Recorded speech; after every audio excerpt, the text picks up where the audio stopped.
Duka Natasha Wilona saat mengantarkan jenazah sang nenek tercinta ke peristirahatan terakhir di pemakaman San Diego Hills, Karawang, Jawa Barat pagi tadi begitu dalam merasuk kalbunya.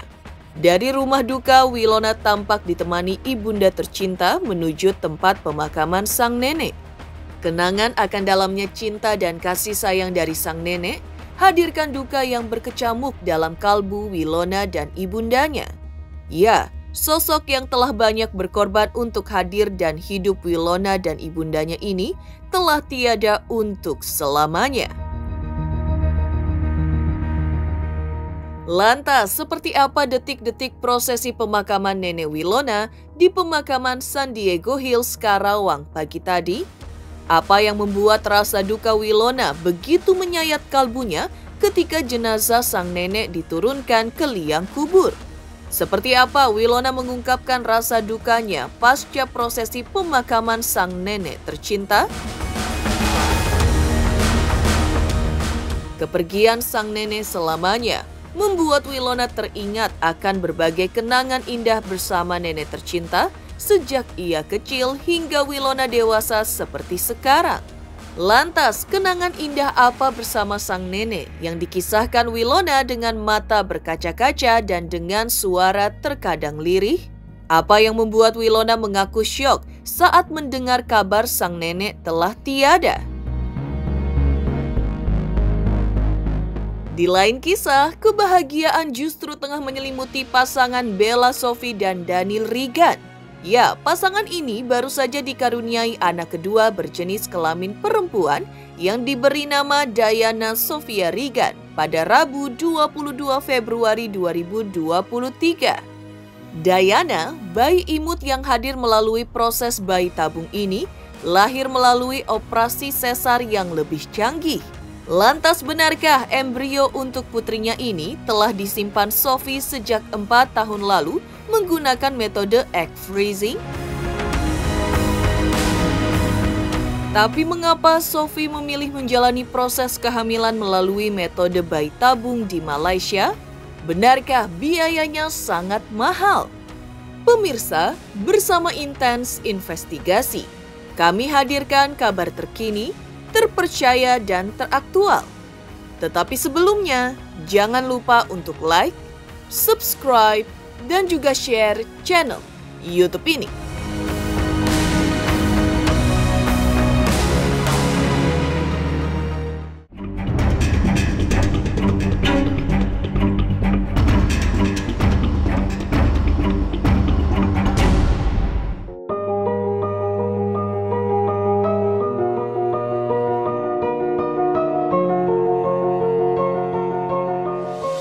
Duka Natasha Wilona saat mengantarkan jenazah nenek tercintanya ke peristirahatan terakhir di tempat pemakaman San Diego Hills, Karawang, Jawa Barat pagi tadi begitu dalam merasuk kalbunya. Dari rumah duka, Wilona tampak ditemani ibunda tercinta menuju tempat pemakaman sang nenek. Kenangan akan dalamnya cinta dan kasih sayang dari sang nenek hadirkan duka yang berkecamuk dalam kalbu Wilona dan ibundanya. Ya, sosok yang telah banyak berkorban untuk hadir dan hidup Wilona dan ibundanya ini telah tiada untuk selamanya. Hingga tiba prosesi pemakaman, lembayung duka itu menyeruak menyelimuti kalbu Wilona dan keluarga besarnya yang terurai dalam doa bersama keluarga untuk memohon keselamatan dan ketenangan jiwa sang nenek tercinta yang kembali ke haribaan Sang Pencipta. Keluarga di barisan paling depan ada dua. Kepalakan itu. Kepalakan ya? Iya. Iya. Ya sedikit. Oh iya. Oke. Siap. 1, 2, 3.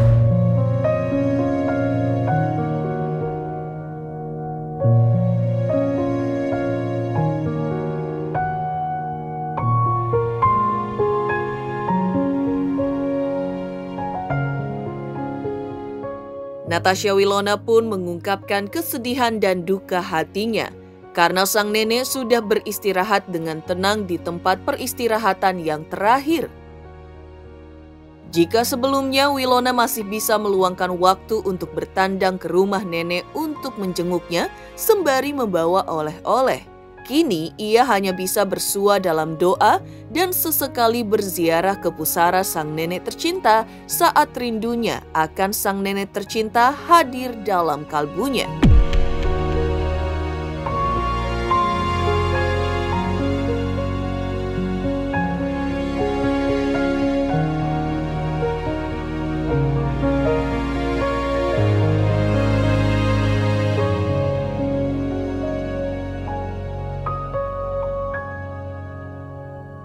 Tadi sih seperti itu. Enggak sih, lebih kayak maksudnya di keluarga aku tuh semuanya ya, maksudnya mungkin karena dari aku juga terus selalu kuat dalam doa, selalu ngajarin bahwa dalam hidup itu kita harus punya hati yang baik sama orang, nggak boleh punya perasaan yang nggak baik, terus berdoa karena kita nggak pernah tahu lingkup pekerjaan kita dan orang-orang di sekeliling kita kayak gimana, selalu dikuatinnya dalam hal seperti itu dari dulu. Mungkin apa sering berpesan apa sih ke kakak? Apa yang paling sering dia nasihatin buat kakak? Jangan lupa doa. Aku bisa tiba-tiba aku tuh datang ke rumah aku ambil makanan, doain aku.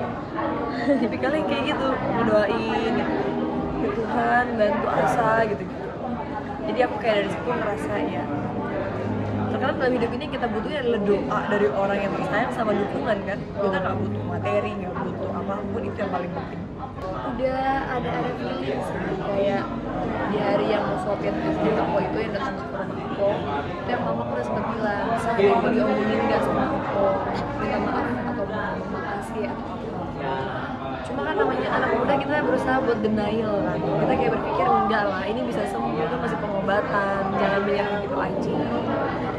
Tapi ya emang di situ tuh udah hati kecil nggak bisa dibohongin bahwa pas punya kondisi aku emang udah terlihat tidak sefit waktu terakhir aku ketemu di rumah sakit, udah jauh banget. Jadi kayak istilah kata mungkin cuma tinggal melihat orang-orang terakhir yang dia cintai terus habis itu bisa ketemu dengan dia.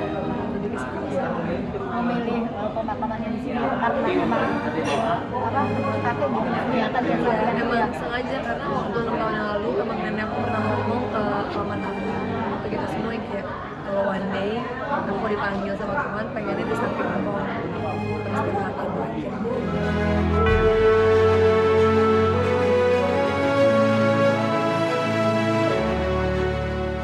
Dalamnya duka Natasha Wilona saat mengantarkan jenazah sang nenek tercinta ke peristirahatan terakhir pagi tadi. Lantas seperti apa kenangan Wilona akan kebaikan sang nenek dari ia kecil hingga dewasa? Pemirsa Intens Investigasi, jangan lupa untuk like, subscribe, dan juga share channel YouTube ini. Jangan lupa pemirsa semua untuk saksikan Intens 3 kali sehari. Pokoknya disaksikan terus, jangan lupa like, comment, dan subscribe.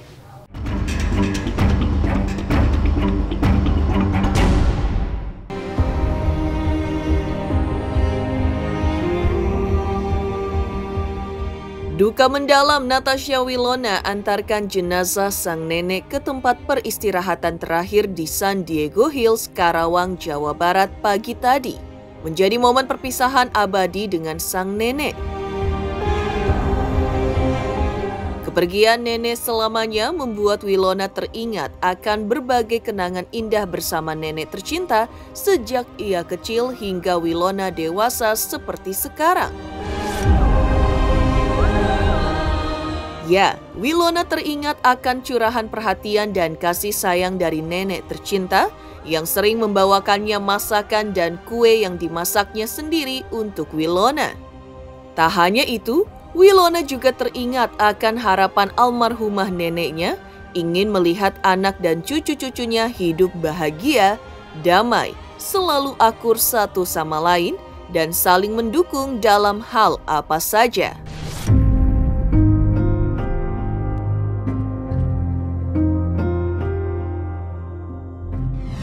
Ada kenangan dari Kak Wilona sendiri nggak sih sama Apo gitu yang nggak bisa dilupain sampai sekarang gitu? Banyak sih, yang pasti paling aku ingat banget mungkin gimana Apo selalu bawain makanan tiba-tiba ke rumah atau bikinin kue atau bikinin masakan yang buat kesehatan. Kalau aku cuma pengen pengen ngelihat anak dan cucunya pastinya hidup bahagia, damai, dan selalu akur, selalu saling support satu sama lain, mungkin kayak gitu.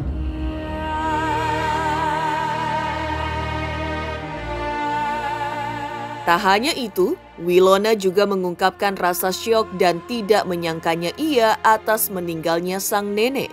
Karena 2 hari sebelum neneknya meninggal, Wilona masih menyambangi rumah nenek, bercengkrama, dan bahkan menyuapi neneknya es krim kesukaannya. Memang pada saat itu, kondisi kesehatan neneknya sudah kurus, lantaran 6 bulan belakangan ini menderita batuk-batuk. Wilona menyadari bahwa takdir memang sudah menjadi rahasia ilahi dan tak seorang pun yang bisa menyikapinya. Sebenarnya aku selalu sehat sih, selalu sehat. Cuma emang tiba-tiba kayak 6 bulan belakangan ini sering batuk dan lain-lain. Jadi emang cepet dari pertama kali sering batuk sampai ngedrop, sampai masuk rumah sakit, sampai mengurus, sampai akhirnya dipanggil. Ini lumayan cepet prosesnya. Kaget banget sih, kayak merasa ini beneran gak ya?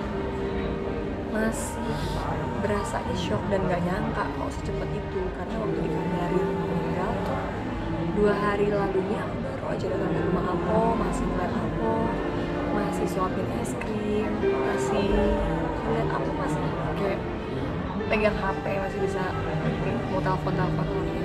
Tapi kan namanya usia dan waktu emang gak pernah ada yang tahu ya kapan. Terus besokannya aku syuting seharian, besokannya dikasih tahu udah meninggal. Cuma bisa mendoakan supaya Allah tenang di sana, mendapatkan kebahagiaan selamanya, dan akhirnya bisa berjumpa lagi sama engkau. Udah tidak merasakan sakit dunia lagi. Pastinya supaya nggak usah khawatir lah sama cucu-cucunya dan juga anak-anak dari dunia ini, dan bisa pergi dengan tenang. Di tengah duka berpisah selamanya dengan sang nenek tercinta, Natasha Wilona kembali mengenang kebaikan sang nenek. Di lain kisah, seperti apa kebahagiaan yang menyelimuti pasangan Bella Sophie dan Daniel Regan yang baru saja menyambut kelahiran anak kedua melalui proses bayi tabung? Pemirsa Intens Investigasi, jangan lupa untuk like, subscribe, dan juga share channel YouTube ini. Pemirsa, saksikan Intens Investigasi setiap hari, sehari 3 kali. Like, comment, and subscribe.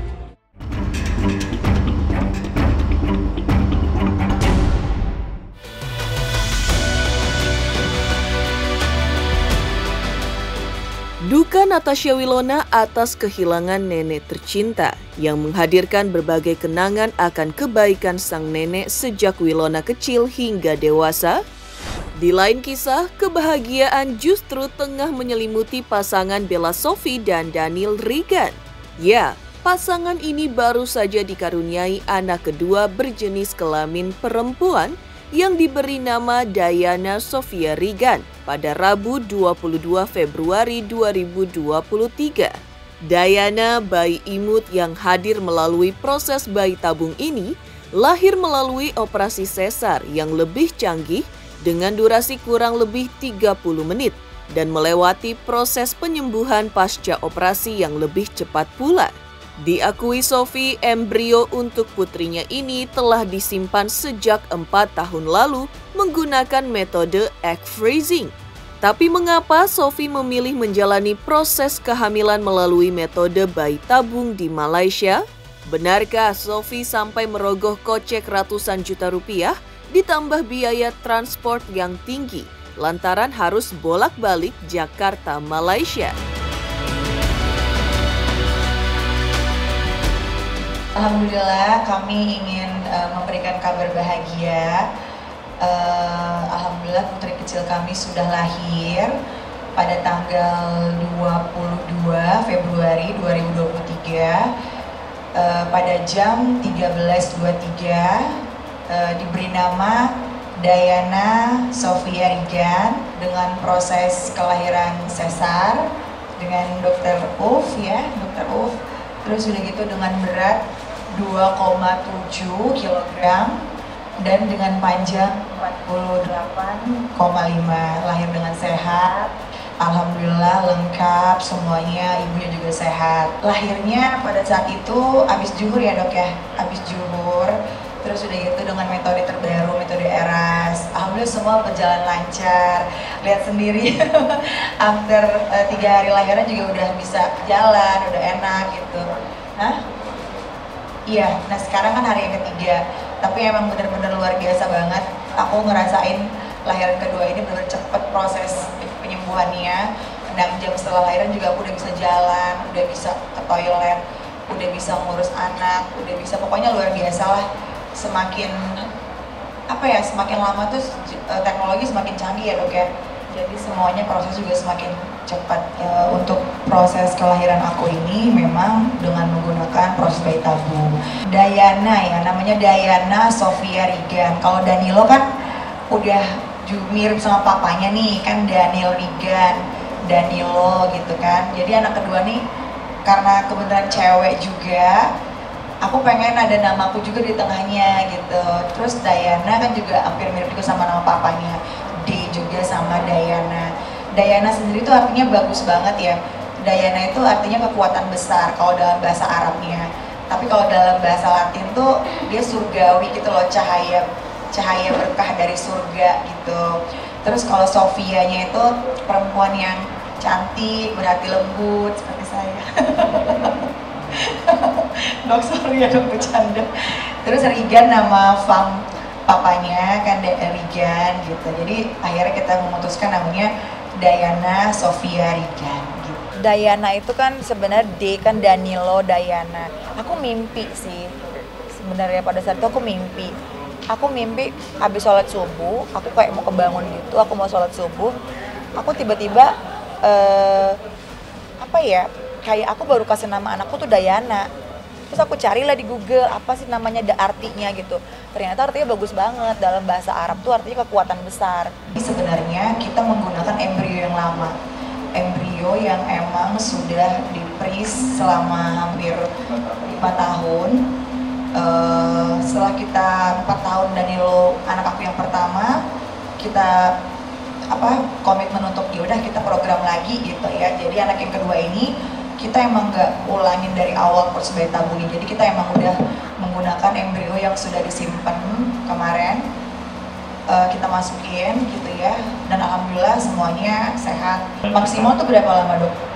Kita nggak bataskan beberapa tahun, akan tetapi dia akan terjadi penurunan yang cukup signifikan jika kita menunggu lebih dari 5 tahun. Oh, berarti 5 tahun udah paling bener ya dok ya, ini udah terakhir ya.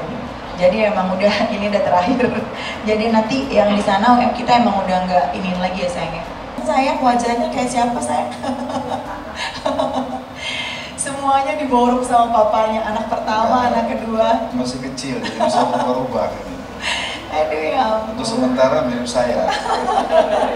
Sementara. Udah ada jawabannya ya. Kakaknya juga dulu begitu, nanti umur setiap bulan dok ya, anak-anak itu kan berubah terus. Gak akan sampai ketawa. Nanti mungkin 3 bulan, 4 bulan kita lihat perkembangannya. Gak tahu kenapa ya, awal banget ya. Pertama kali ketika aku hamil ya, apalagi dulu anak pertama diidam-idamkan banget ya. Emang udah proses bayi tabung semua di luar. Apalagi dulu anak pertama diidam-idamkan banget ya. Emang udah proses bayi tabung semua di luar. Nah ketika sampai di Indonesia, aku pengen dong cari dokter dari rumah sakit terbaik ya. Kita udah sedemikian susahnya untuk punya anak ya, program gitu ya. Terus akhirnya aku dapat rekomendasi dari teman aku. Kenapa sih pilihnya di luar, kenapa nggak di Indonesia? Mungkin kalau di luar kan sekalian bisa jalan-jalan, lebih rileksnya nggak sih? Lebih rileks dulunya gitu kan.